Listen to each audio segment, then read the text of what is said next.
श्रद्धा प्रीति और भक्ति के साथ कोटि कोटि बार वंदन प्रणाम करते हुए परम श्रद्धालु प्रभु प्रेमी भक्तजनों, श्रद्धा वात्सल्यमयी शक्ति स्वरूपा भक्ति स्वरूपा मातृशक्ति परम पवित्र विश्राम सागर के परम पावन प्रसंग में 88,000 संकट कृष्णों के प्रति तत्ववेता सतजी महाराज पावन प्रसंग को श्रवण करवा रहे हैं। बाबा रघुनाथ दास जी महाराज अपने भक्तजनों को ये पावन कथा को श्रवण करवा रहे हैं। कल आपने श्रवण किया अनुपम सुंदरी, जिसको देवर्षि नारद के द्वारा दीक्षा प्राप्त हुई और कृष्णदत्त ब्राह्मण विद्वान होते हुए भी थोड़ा अहंकारता के कारण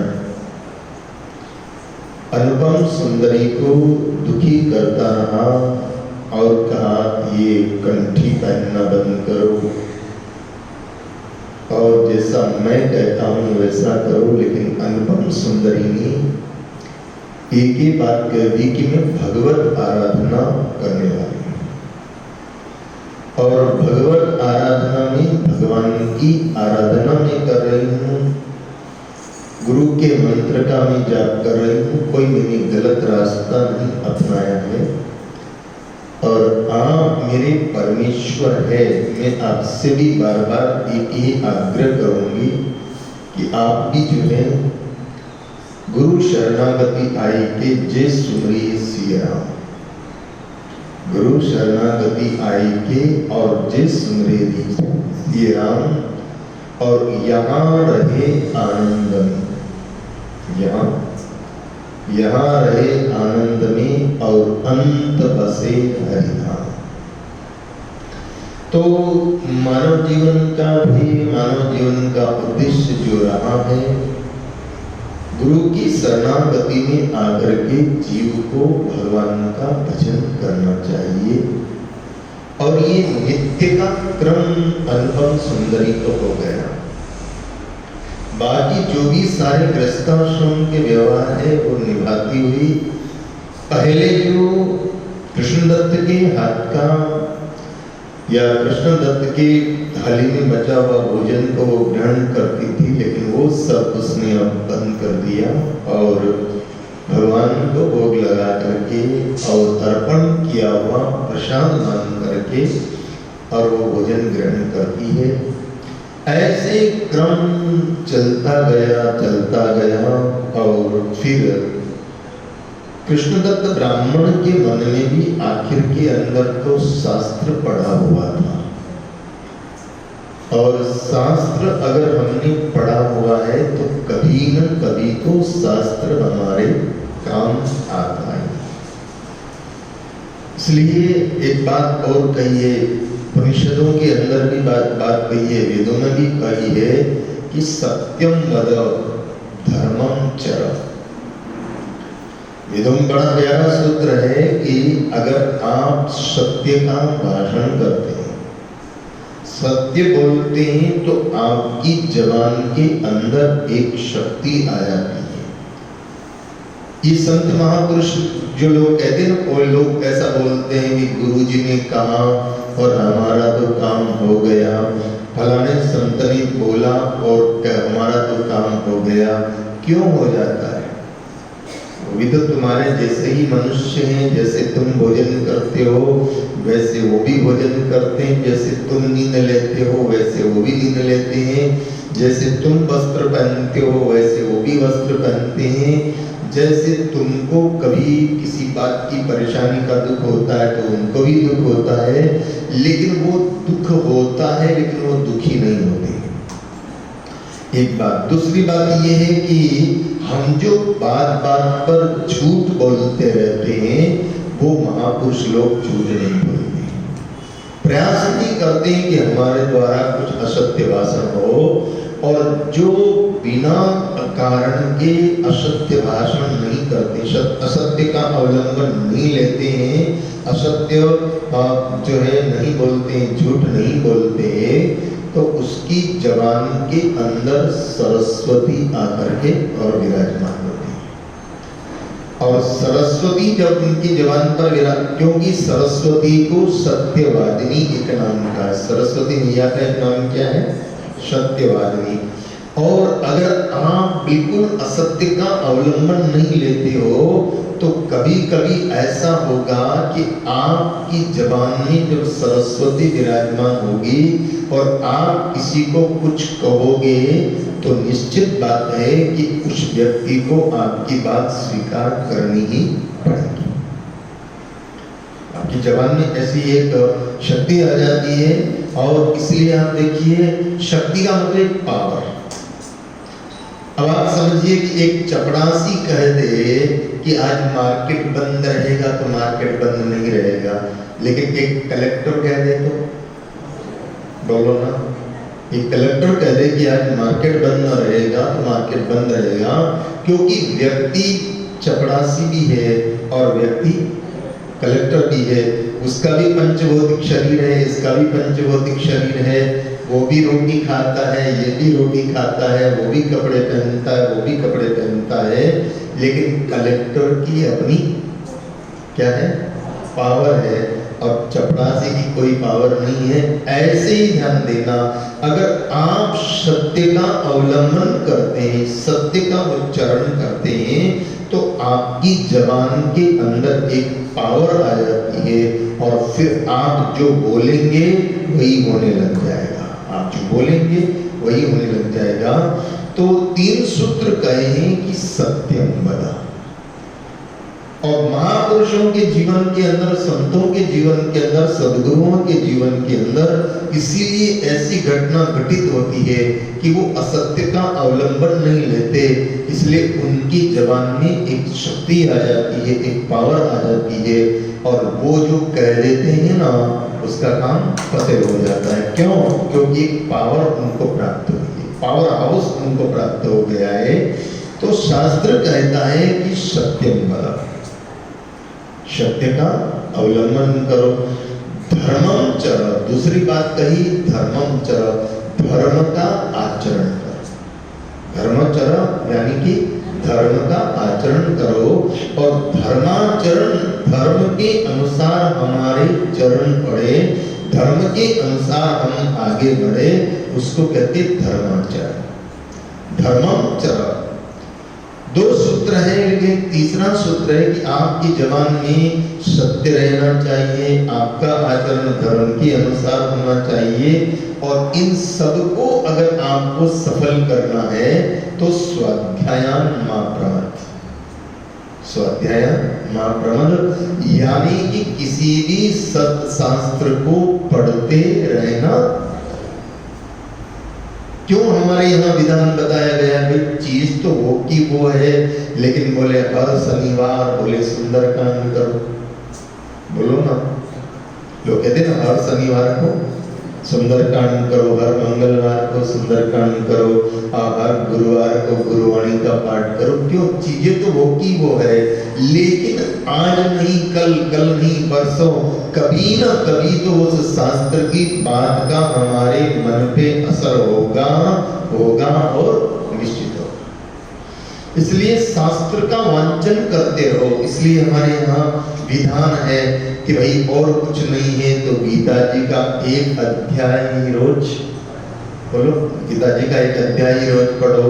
और कुछ नहीं है तो रामायण के 5 दोहे पढ़ लो, और कुछ नहीं है तो भागवत का 1 अध्याय पढ़ लो, और कुछ नहीं है तो गुरुवाणी के 2 पेज ही पढ़ लो, तो उसमें खोना कुछ नहीं पड़ेगा।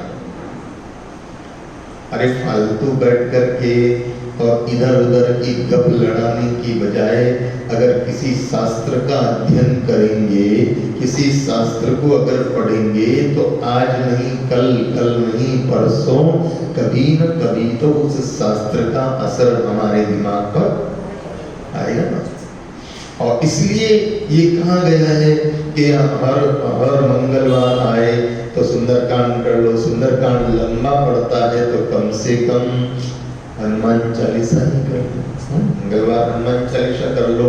रोज करो तो कहना ही क्या है, ध्यान देना, रोज करो तो कोई नुकसान कुछ है क्या? बोलो ना, कोई नुकसान थोड़ी है। रोज हनुमान चालीसा करो, रोज गुरु अष्टक का पाठ करो तो क्या दिक्कत है? आप रोज, यहाँ कथा के समय रोज पाठ होता है, ऐसे रोज गुरु अष्टक का पाठ करो तो क्या दिक्कत है? गृहस्थ हमारे को मॉडल हो जाए और इस गृहस्थ का रोज अगर स्नान करके सत्संग हो रहा है, इसलिए गृहस्थ का पाठ हो रहा है, लेकिन सत्संग नहीं हो रहा है और फिर भी अगर हम रोज गृहस्थ का पाठ करते हैं तो हमको नुकसान क्या है? रोज अगर हनुमान चालीसा का पाठ कर लेते तो हमको नुकसान क्या है? तो तीसरा सूत्र बताया गया है स्वाध्यायान, यानी सत्शास्त्र का वांचन करने में, शास्त्र का वांचन करने में मां प्रमद, यानी कि आप आलस्य मत कर। स्वाध्याय मां प्रमद। और इसलिए आप देखिए कि स्वाध्याय की बात अगर है तो कहां स्वाध्यायन मां प्रमद, यानी गुरुद्वारों में आपको देखने को मिलेगी। ग्रंथ साहब विराजमान है, ग्रंथ साहब विराजमान है और एक व्यक्ति पाठ कर रहा है, वो उठता है तो कोई दूसरा व्यक्ति पाठ करने लगता है। आज भी राजस्थान के कई रामद्वारों के अंदर ग्रंथ विराजमान होता है, रामचंद्र जी महाराज की वाणी विराजमान होती है और जिसको भी पाठ करना होता है ग्रंथ के इज्जत करता हुआ बैठ करके और रामद्वारे में आकर के गुरुवाणी के पाठ का नियम है। आज भी रामद्वारों में, कई रामद्वारों में गुरुवाणी का रोज पाठ होता है, छोटे छोटे रामद्वारों में, बड़े बड़े रामद्वारों में पाठ होता है। उसका कारण क्या है? उसका कारण ये कि 5 व्यक्ति भी बैठ करके पाठ सुनेंगे। एक व्यक्ति पाठ कर रहा है, 5 व्यक्ति पाठ सुनेंगे तो सुनकर के कभी न कभी तो कोई शब्द उनको बोलो ना असर करेगा नहीं करेगा। इसलिए कहता हूं, मैंने कई बार आपसे निवेदन किया है कि 2 बातें परिवार के अंदर आप निश्चित करिए, 2 बातें निश्चित करिए कि हफ्ते में ज्यादा नहीं तो हफ्ते में 1 दिन, 2 बातें निश्चित करिए। हफ्ते में 1 दिन निश्चित करिए, 8 दिन में 1 दिन निश्चित करिए कि जिस दिन आपको कार्य क्षेत्र में, आपकी दुकान, आपकी नौकरी, जिस दिन छुट्टी का दिन हो। मार्केट भी 1 दिन बंद रहता है कि नहीं रहता है, बोलो ना? हाँ, मार्केट भी 1 दिन बंद रहता है। तो मार्केट बंद रहता है, उसने बहने शिकायत कर दी कि महाराज इनको तो 1 दिन मार्केट रहता है तो इनको तो आराम मिल जाता है, हमारे तो मार्केट 7 दिन खुला रहता है। 1 दिन किचन बंद कर दिए तो बोलो ना। इसीलिए कल भी मैंने कहा था, फिर कहता हूं कि देवियों को धन्य है, देवियों को धन्य है कि वो उनकी ड्यूटी तो बिना पगार के, बोलो ना, 7 दिन लगी रहती है। और 7 दिन ही नहीं, सुबह से लेकर के रात तक सोने न चले जाए। बेटा फरमाइश कर रहा, मम्मी मेरा चाय, मेरा दूध बना देना। बेटी फरियाद कर रही है, मेरा बॉर्नवीटा बना देना, मेरा वो बना देता। और धन्य है उन माताओं को कि सबकी फरियादों को सुनते हुए हंसते हुए काम करती रहती है, हंसते हुए काम करती रहती है। फिर भी उसको नहीं लगता है कि मैं थक गई हूं। क्यों? क्योंकि नारी का समर्पण है। तो मैं आपसे कह रहा था कि हफ्ते में निश्चित करिए, आप हफ्ते में 1 दिन निश्चित करिए। और 1 दिन निश्चित क्या करना है? बस 2 चीजें निश्चित करिए। कौन सी? कि हफ्ते में 1 दिन बैठ करके और पूरा परिवार एक साथ बैठेंगे और भोजन करेंगे। आप कहोगे बहुत बढ़िया बात बताई, कोई दिक्कत नहीं है, हफ्ते में निश्चित करो ना कि आज तो हफ्ता है तो बढ़िया दाल बाटी बनेगी, जो भी बनाते हो। हाँ, जो भी बनाए तो कम से कम 7 दिन में 1 बार बनाओ, या जो भी पसंद है वो बनाओ। साथ बैठ करके हफ्ते में 1 दिन निश्चित करिए कि साथ बैठ करके पूरा परिवार भोजन करे। अच्छी बात है? अरे बोलो तो सही। हाँ, मैं तो पहले तुम्हारे काम की बात बताता हूँ, फिर मेरे काम की बात बताता हूँ। तो अच्छी बात है ना, कोई भी चीज अच्छी बनाओ, बढ़िया बनाओ, खीर बनाओ, हलवा बनाओ, तो कुछ भी बनाओ। और 8 दिन में 1 दिन मीठा खाना नहीं चाहिए, रोज रोज नहीं खाना चाहिए। 8 दिन में एक दिन खाना भी चाहिए, स्वाद भी लेना चाहिए, एंजॉय करना। मैं मेरे शब्दों में कहो तो 8 दिन में एक बार एंजॉय करना चाहिए। आज हरियाली तीज है ना, कौन सी तीज है?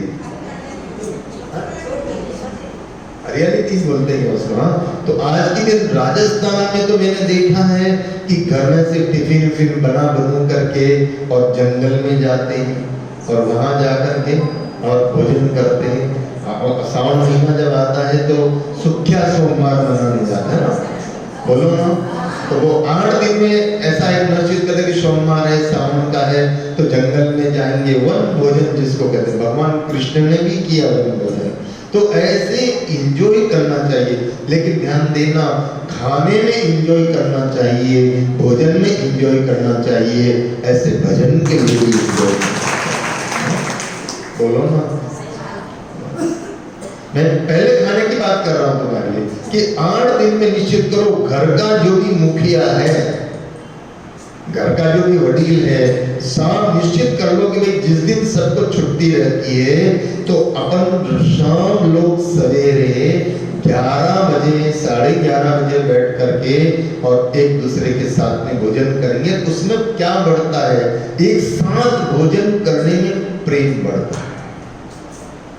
नहीं तो क्या है, आजकल के छोरे तो बोले हमारा बेडरूम में रख देना टिफिन, हमको जब टाइम मिलेगा जब। लेकिन एक बात और बता देता हूँ तुम्हारे को, मैंने सीखा इसलिए कह रहा हूँ, बेडरूम में कभी भी बैठ करके भोजन नहीं करना चाहिए। क्या? घर में अगर अशांति को बढ़ाना है, घर में अगर कंकास को बढ़ाना है, तो सोने के बिस्तर पर बैठ करके खाना। जिस बिस्तर पर आप सोते हो ना, ये मैं मेरी तरफ से नहीं कह रहा हूँ, ये शास्त्र प्रमाण कह रहा हूँ, वास्तु शास्त्र के अनुसार कह रहा हूँ, शास्त्र प्रमाण की बात कर रहा हूँ कि जिस बिस्तर पर आप सोते हैं उस बिस्तर पर बैठ करके चाय भी नहीं पीना चाहिए, खाना पीना बिस्तर पर बिल्कुल। तो घर का वडील ये निश्चित करे कि हफ्ते में 1 दिन, बोलो घर के मुखिया की इतनी तो चलती कि नहीं चलती? अरे बोलो तो सही। और नहीं चले तो चलाओ। तुम्हारे बच्चे तुम्हारा हुक्म न माने तो फिर कैसा तुम्हारा मुखिया बना? तो कम से कम 1 दिन निश्चित करो कि पूरा परिवार एक साथ मिल बैठ करके क्या करेगा? भोजन करेगा। और फिर आराम से भोजन करो, सबका भोजन आग्रह करो ना, एक दूसरे को आग्रह कर करके खिलाओ। लेकिन थोड़ा ये सब्जी अच्छी है, ये खीर अच्छी है, ये हलवा अच्छा, आग्रह करके खिलाओ। तो क्या होगा? परिवार में प्रेम बढ़ेगा, परिवार में संप बढ़ेगा। और जब सबका भोजन हो जाए, हाथ धो लो, उसके बाद में कह दो कि अब सब मिल बैठ करके, और ज्यादा नहीं 5 मिनट सामूहिक हनुमान चालीसा का। क्या बोलो ना? हनुमान चालीसा का पाठ करेंगे, गुरु निष्ठा है तो गुरु अष्टक का पाठ करेंगे, जिसमें निष्ठा हो। मैं तो कहता हूँ तुम्हारी यमुनाष्टक में निष्ठा है तो यमुनाष्टक करो, गुरु अष्टक में निष्ठा है तो गुरु अष्टक करो, और वो दत्त पावनी में निष्ठा है तो जो भी, जिसमें मेरा ऐसा कोई दुराग्रह नहीं है, जिसमें आप सबकी निष्ठा हो, तो 5-7 मिनट बैठ करके वो करो स्वाध्यायान महाप्रभात। इससे क्या होगा? स्वाध्याय बढ़ेगा, और कभी ना कभी तो कोई चौपाई तुम्हारे दिमाग पर असर करेगी, और करेगी तो कभी न कभी तो तुम भक्ति के रास्ते पर चल पड़ोगे, लग जाओगे।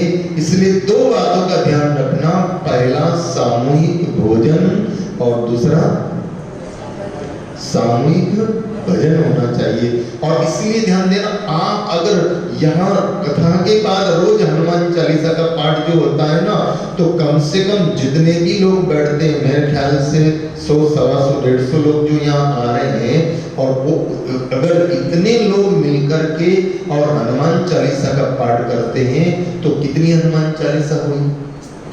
अगर 125 लोग भी अगर बैठे हैं और 125 लोग अगर सब हनुमान चालीसा करते हैं तो कितनी हनुमान चालीसा हुई? 125 हनुमान चालीसा हुई। और सामूहिक में जो किया जाता है तो एक व्यक्ति को 125 हनुमान चालीसा करने का पुण्य प्राप्त होगा। ठीक है ना? सामूहिक काम कर रहे हो ना, तो आपको एक बैठे हो, समूह के अंदर बैठे हो, तो अगर 125-150 हनुमान चालीसा का पाठ होता है, तो एक एक व्यक्ति को जितनी व्यक्ति हनुमान चालीसा करते हैं उतना पुण्य प्राप्त होता है। आपके घर में अगर 7 सदस्य है और सातों मिलकर के अगर हनुमान चालीसा का पाठ करते हैं, तो आपको घर में 7 हनुमान चालीसा का एक व्यक्ति को, जो 7 बार पाठ जोई, जो 7 बार 7 बार अगर हो जाए, या 7 बार 100 बार भी कहते हैं, 7 बार को 100 बार भी कहते हैं, लेकिन 100 बार होवे कि न होवे, कम से कम 7 व्यक्ति अगर कर रहे हैं, तो एक एक व्यक्ति को कितना 7 हनुमान चालीसा का पाठ का लाभ सहज प्राप्त हो जाता है।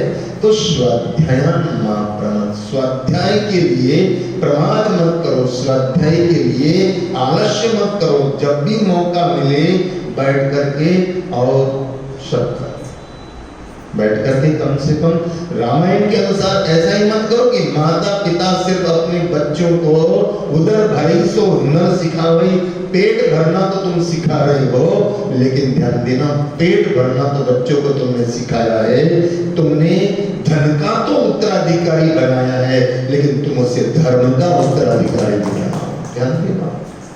और फिर कह देता हूं, धन का उत्तराधिकारी तो तुम नहीं बनाओगे तो भी वो, बोलो ना, तुम्हारे मरते से ही 8वें 15वें दिन तो अर्जियां लग जाएगी कि पापा की जगह बेटे का नाम, मकान में नाम चढ़ा दो, दुकान में नाम चढ़ा दो। तुम नहीं चाहोगे तो भी हो जाएगा। तो धन का उत्तराधिकारी तो हो गए, लेकिन किसका उत्तराधिकारी बनाओ? धर्म का उत्तराधिकारी, धर्म का उत्तराधिकारी। बहुत अच्छी परंपरा है अपने बड़ौदा रामद्वारे के अंदर, तो बहुत अच्छी परंपरा है कि जिस दिन जिस परिवार की आरती होती है, यहाँ देखता हूँ मैं, कई जगह नहीं होता है ऐसा, लेकिन अपने यहाँ होता तो बहुत अच्छे, मुझे बड़ी खुशी है, प्रसन्नता है कि जिस परिवार की जिस दिन आरती होती है, उसके परिवार के सारे लोग आरती में शामिल होते हैं। तो कम से कम इसी बहाने छोटी पीढ़ी को, पिछली पीढ़ी को रामद्वारा देखने को तो मिलेगा, बोलो ना, देखने को मिलेगा नहीं मिलेगा।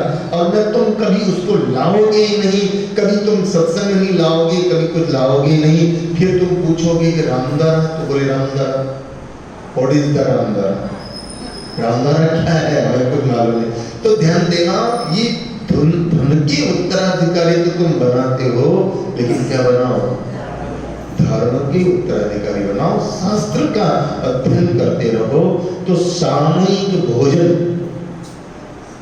बोलो, सामूहिक भोजन करना और सामूहिक भजन करना। स्वाध्यायान मां प्रमाद, सत्यम वद धर्मम चर, स्वाध्यायान मां प्रमाद, स्वाध्याय में प्रमाद मत करो।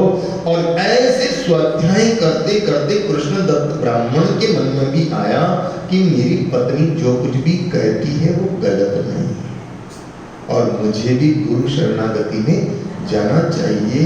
और अब की बार आज कृष्ण दत्त ब्राह्मण ने अपनी पत्नी अनुपम सुंदरी से कहा कि देख, तेरी बात मैं मान लेता हूँ, और अब के नारद जी महाराज पधारे तो मुझे भी गुरु दीक्षा तो दिलवा देना। तो अनुपम सुंदरी तो बहुत खुश हो गई कि चलो आज जो है, आज इनके मन में ये भाव तो पैदा हुआ। और कुछ ऐसा मन में भाव पैदा ही हुआ था। मैंने कल आपसे निवेदन किया था कि जब भी आपको अच्छे मार्ग पर चलने का मन होता है, तो भगवान फिर तुम्हारे को अच्छे व्यक्तियों से मुलाकात, बोलो ना, करवा देता है, अच्छे व्यक्तियों की संगात करवा देता है।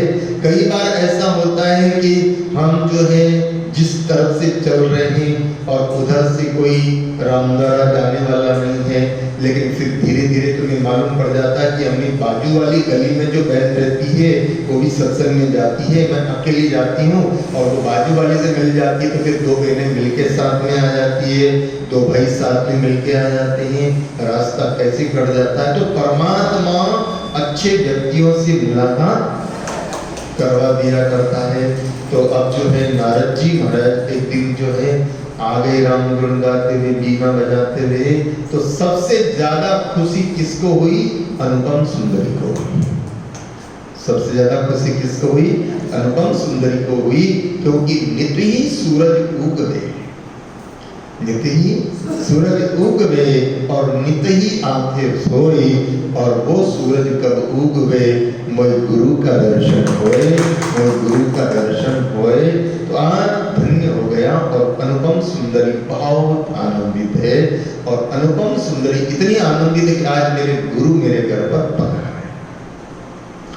सजा दो घर को गुलशन सा, मेरे गुरुदेव आए हैं। सजा दो घर को गुलशन सा, मेरे गुरुदेव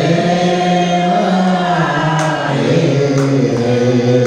लगे कुटिया महलों सी, मेरे गुरुदेव आए हैं।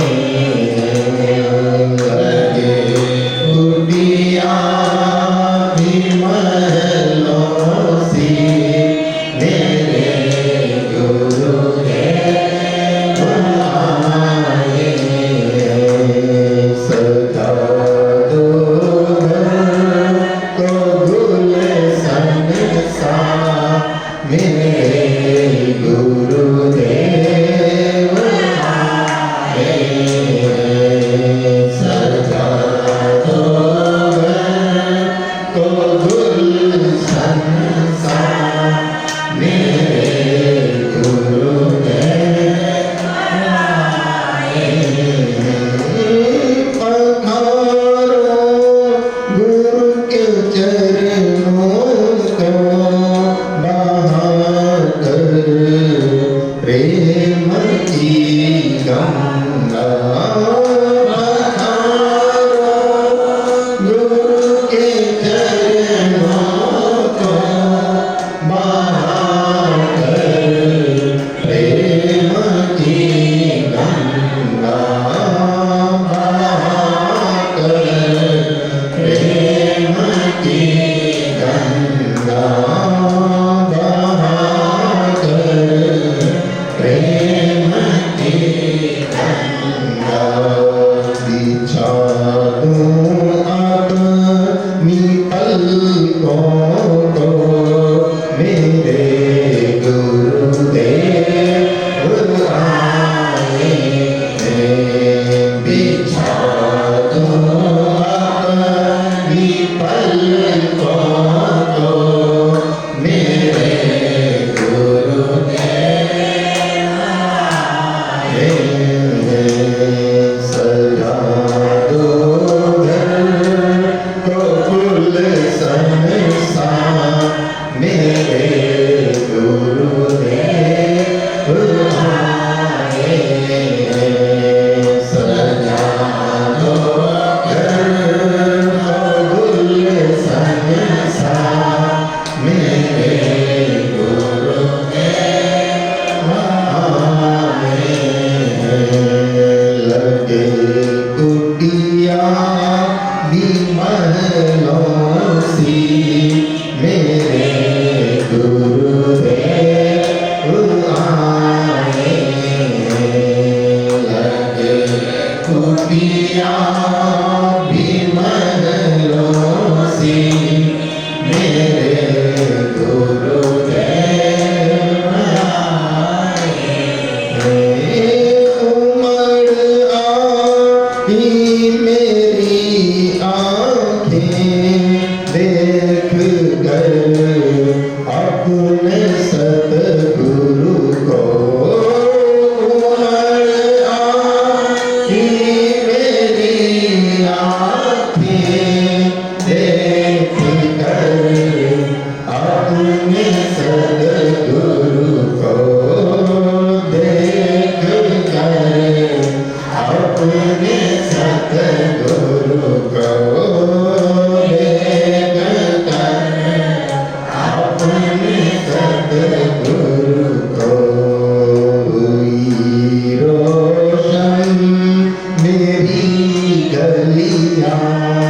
मेरे गुरुदेव आए हैं। हुई रोशन मेरी गलियां, मेरे गुरुदेव आए हैं। सजा दो घर को गुलशन सा, मेरे गुरुदेव आए हैं।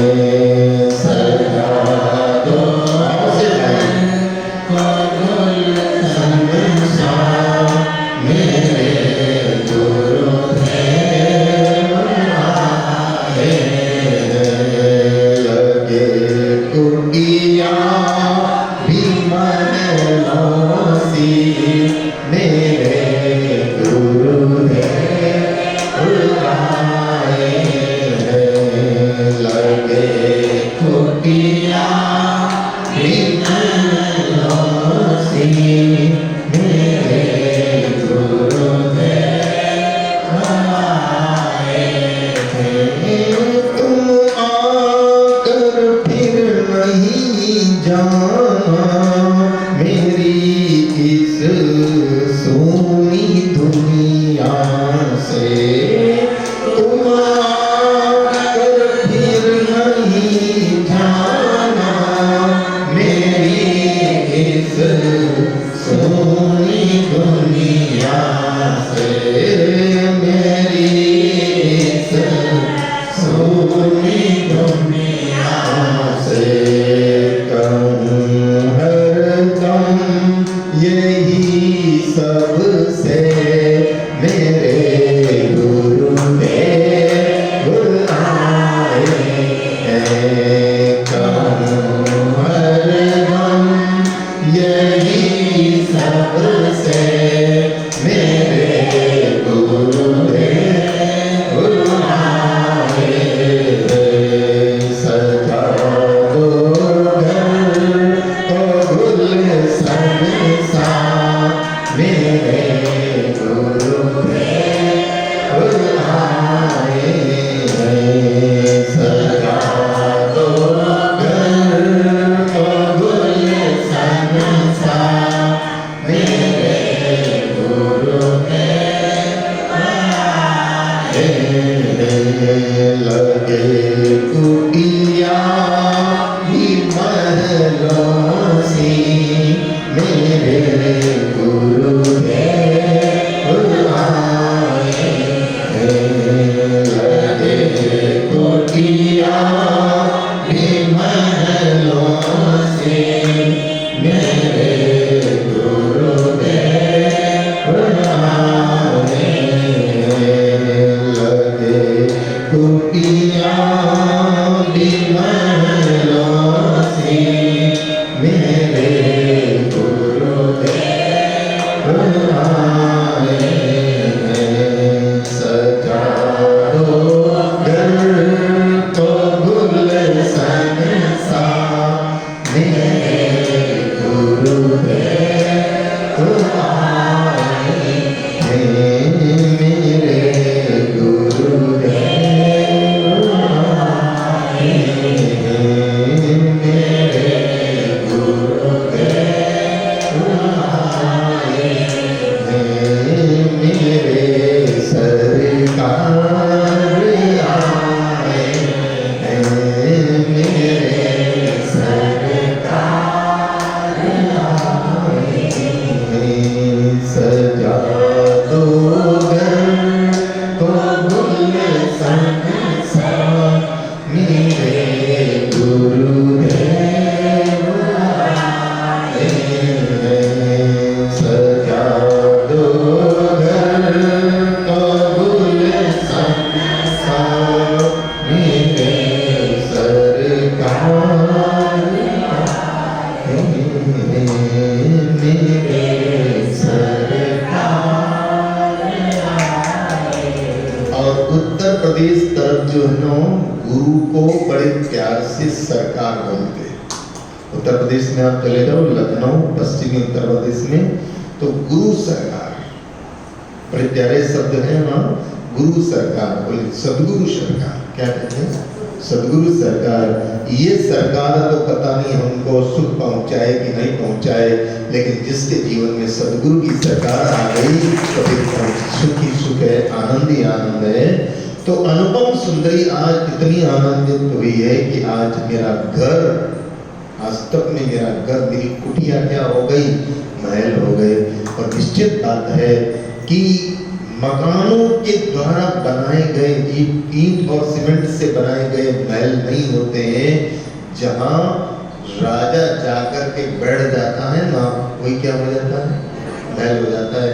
इसलिए रामचरितमानस में माँ सुमित्रा के द्वारा लक्ष्मण को कहा गया, याद करो उस चौपाई को, माता सुमित्रा के द्वारा लक्ष्मण को कहा गया कि हे लक्ष्मण, जहां राम रहे वही अयोध्या है।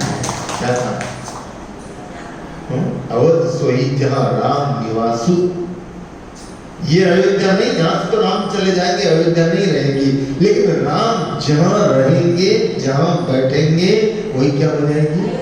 ऐसे जहां सदगुरु विराजमान हो जाएंगे, वो कुटिया भी होगी तो क्या हो जाएगा? महल हो जाएगा। और सदगुरु के चरण जहां पड़ गए तो कुटिया जैसा भी होगा तो वो महल जैसा हो जाएगा। ये सदगुरु के चरणों का प्रभाव होता है। इसलिए आज अनुपम सुंदरी कितनी आनंदित है। लगे कुटिया भी महलों सी मेरे सरकार लगे कुटिया भी महलों सी मेरे सरकार सजा दो घर को गुलशन सा मेरे गुरुदेव सजा दो घर को गुलशन सा मेरे गुरुदेव। और हकीकत में तो सच्चा दीपावली का त्योहार कौन से दिन है? जिस दिन सदगुरु की पधरावनी हमारे यहाँ। ये दिवाली तो रोज आती है जाती है, ये दिवालियाँ तो हर साल आती है, लेकिन सच्चा दीपावली का त्योहार किस दिन है और किस दिन दिए लगाना चाहिए? जिस दिन सदगुरु की पधरावनी हमारे घर पर हो जाए। आज दीपावली है, आज दीपावली है अनुपम सुंदरी के लिए। और आनंदित है, आसन बिछाया, विराजमान किया और कहा गुरुदेव बहुत दिनों में दर्शन दिया और भोजन करवाया। उसके बाद कृष्णदत्त ब्राह्मण के लिए अनुपम सुंदरी ने कहा महाराज अभी तो मैं अकेली भक्ति करती थी, अभी तो मैं अकेली भक्ति करती थी, लेकिन अब तो इनके मन में भी भक्ति का भाव बढ़ गया है, इसलिए आप कृपा करो और इनको भी नामदान बख्शिश करो, इनको भी जो है आप जो है मंत्र दान बख्शिश करो, इनको भी अपना शिष्य बनाओ। तो नारद जी महाराज ने वही बात कृष्णदत्त ब्राह्मण से भी कही जो अनुपम सुंदरी से कही थी कि जाओ मंत्र दीक्षा लेनी है तो नदी में स्नान कर दिया। स्नान भी कहा गया ध्यान देना, सबसे पवित्र स्नान अलग अलग बताया गया है कि घर में ही स्नान कर लेते हैं, ठीक है। अब आजकल तो नल खोला, कुत्ते का कांगड़ा मरोड़ा पानी आ जाता है, लेकिन हमारे यहाँ पहले परंपरा थी कि उत्तम स्नान कहाँ? बोले अगर हमारे घर, हमारे शहर में नदी बहती हो तो नदी पर जाकर के स्नान करना चाहिए।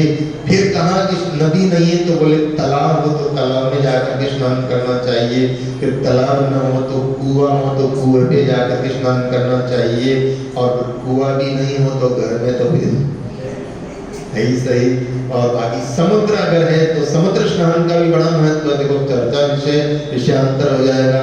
बाकी समुद्र के किनारे रहने वालों को रोज एक बार समुद्र स्नान करना चाहिए, नदी के किनारे रहने वाले को नदी स्नान करना चाहिए। इसलिए हमारे यहाँ विधान कैसा है कि एकादशी आए तो क्या करें? बोले नर्मदा जी पास है तो नर्मदा जी बोलो ना, नर्मदा जी स्नान, सरोवर जैसे पुष्कर जैसा सरोवर है तो लोग पुष्कर सरोवर में जाके स्नान करते हैं। तो ऐसे कृष्णदत्त ब्राह्मण को भी देवऋषि नारद ने कहा जाओ नदी पर स्नान करके आओ। और यहाँ अनुपम सुंदर ने तो जीवन की घटना को समझा था और उस समय कह दिया था कि महाराज स्नान करने जाऊं और पता नहीं मन बदल जाए कि कुछ हो जाए। लेकिन यहाँ कृष्णदत्त ब्राह्मण तो कपड़े लेकर के चल पड़ा और चल रहा तो बड़ी तेज गति से जा रहा है, तेज गति से जा रहा है। तो सामने से एक बड़ा पंडित, कृष्णदत्त भी पंडित था लेकिन उससे भी बड़ा पंडित सामने मिल गया। तो उसने पूछा कृष्णदत्त तुम आजे आजू और हार्बर चलत कौन है आजू। उस बड़े पंडित ने कहा ओ कृष्णदत्त आज तुम इतनी उतावल में इतनी जल्दी में कहाँ जा रहे हो, आज ऐसा कौन सा काम आ गया, तुम तो आराम से चलते हो, आज तो बड़ी स्पीड में जा रहे हो। तो कृष्णदत्त ने कहा कि मैं जा रहा हूँ नदी स्नान करने के लिए। बोले अभी दोपहर के समय?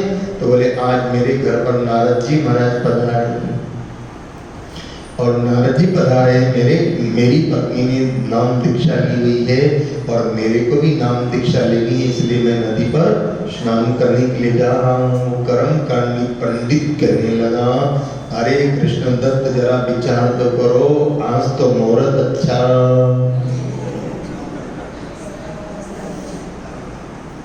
और पंडितों का काम भरमाना ही होता है।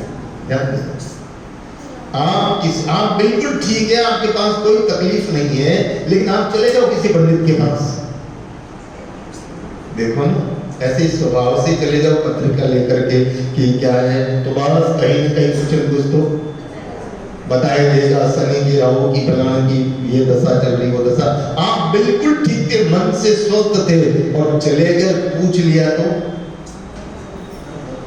आपने वो किस्सा सुना होगा ना कि एक पंडित के पास एक व्यक्ति गया और वो गया तो उसने कहा भैया तो बड़ा दुखी लगता है। बोले हाँ बड़ा दुखी हूँ। बोले क्या है? बोले शनि नड़ता है तेरे को। क्या कहा? शनि नड़ता है। तो बोले शनि नड़ता तो महाराज कोई उपाय बता दो। बोले उपाय सीधा सा है, 1100 रुपए मुझे दे दे, मैं तेरा जाप कर दूंगा, तेरा शनि का नड़ता दूर हो जाएगा। उसने कहा महाराज 1100 रुपए अगर मेरे पास होते तो मैं यहाँ क्यों आता? 1100 मेरे पास होते तो आपके पास क्यों आता? तो पंडित ने देखा कि तो 1100 का ग्राहक जा रहा है तो उसने कहा अच्छा 1100 नहीं है तो चल 500 दे दे। अरे महाराज 500 भी नहीं है मेरे पास तो बोले चल 101 तो दे दे। बोले 101 भी नहीं है मेरे पास तो पंडित ने सोचा कुछ तो दे। बोले 11 रुपए तो है तेरे पास? बोले 11 भी नहीं है। तो पंडित ने कहा भाग जा, जिसके पास 11 रुपए भी नहीं है उसका शनि क्या बिगाड़ने वाला है? 11 रुपए भी तेरी जेब में नहीं है, ये तो उनका बिगाड़ता है शनि जिनके पास। तो ध्यान देना, पंडित उलझाएगा लेकिन सदगुरु तुम्हें सुलझाने का काम करेंगे। इसलिए रामचंद्र जी महाराज जी का उलझे को सुलझाए, गुरु का काम क्या है? उलझे को सुलझाए। आप निस्वार्थी और सदगुरु तुम्हें उलझे हुए को सुलझाता है, लेकिन उसका अपना कोई स्वार्थ निस्वार्थी और परिहार रामचरण सो गुरु बड़े ही परमार्थी। गुरु से बड़ा और कोई परमार्थी हो नहीं सकता। और तो यहाँ पंडित ने कह दिया आज तो मुहूर्त ठीक नहीं है और ये तो श्राद्ध पक्ष चल रहा है और श्राद्ध पक्ष के अंदर तो ये पितरों की तर्पण का कार्य किया जाता है, मंत्र दीक्षा नहीं ली जाती है। तो अभी मुहूर्त ठीक नहीं है, तू घर जा और नारद जी को कहना महाराज कार्तिक में आना। श्राद्ध कौन से में आता है? आसुर में आता है। बोले महाराज अगले महीने आना। और कृष्णदत्त ब्राह्मण वापस घर पे आ गया और आकर के नारद जी को कहता है महाराज आज तो मंत्र दीक्षा नहीं लूंगा, लेकिन आप अगले महीने कार्तिक में पधारना। और नारद जी महाराज को बीड़ा उठा करके वहां से चल दिए। यहाँ पर ग्रंथ करता बाबा रघुनाथ दास जी महाराज कहते हैं कि पल पहाड़ की खबर नहीं और यामी क्या होए और आगे की आशा करे और काल हसे मुख जोए। पल की खबर नहीं और आदमी आगे की आशा करता है। आदमी क्या सोचता है और प्रकृति और परमात्मा क्या सोचते हैं? वो तो चले गए नारद जी और इधर काल कल्पित हो गया। कौन? कृष्णदत्त की मृत्यु हो गई। बिना गुरु दीक्षा के भी कृष्णदत्त की मृत्यु हो गई समय आकर के, और यहाँ अनुपम सुंदरी की भी मृत्यु हो जाती है। कर्म विधान जो है अवश्यमेव भोक्तव्यम कृतं कर्म शुभाशुभम। ये कृष्णदत्त ब्राह्मण ने बहुत दान तो किए, पुण्य तो किए, लेकिन किस लिए किए? अपने नाक के लिए किए। क्या करते हैं? ये तो माँ का नाक को सवाल है, अतो तो मैं कह रही हूँ। ध्यान देना, कई लोग जो है ना सत्कर्म तो करते हैं, लेकिन भगवत प्रीति के लिए नहीं करते हैं। सत्कर्म किसके लिए करना चाहिए? भगवत प्रीति के लिए करना चाहिए, दिखाने की जरूरत नहीं है। और अगर आप जो भी कर्म करते हो तो ऐसा कहा गया है कि सीधे हाथ से करते हो तो बाएं हाथ को भी खबर नहीं पड़ना चाहिए। और व्यक्ति तो क्या करता है? आप पहाड़ों पे जो मंदिर बने हुए होते हैं, मैंने कई मंदिरों को देखा है, पहाड़ों पे जो मंदिर बने हुए होते हैं ना, उनकी सीढ़ियां जो होती है ना, उन सीढ़ियों के ऊपर भी शिलालेख ठोक ठोक के। एक गांव में हम गए, कौन सा गांव था?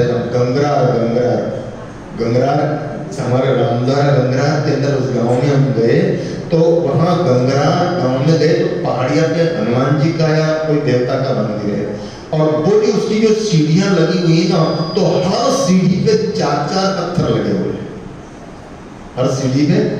अब इतना सा पत्थर, उसका भी नाम खोद रखा। अरे कौन पढ़ता है यार? देखो पढ़ता कोई, इतनी कोई पढ़ता है क्या? नाम पढ़ता है क्या? हाँ, ज्यादा से ज्यादा खुशी हो तो जिसने बनवाया वो जरूर दिखा दे, देखो मेरे नाम का ही पत्थर लगा है। अरे किसको दिखाना? कोई छोटा सा एक कमरा बना देता है तो उस पर भी शिलालेख ठोक देता है।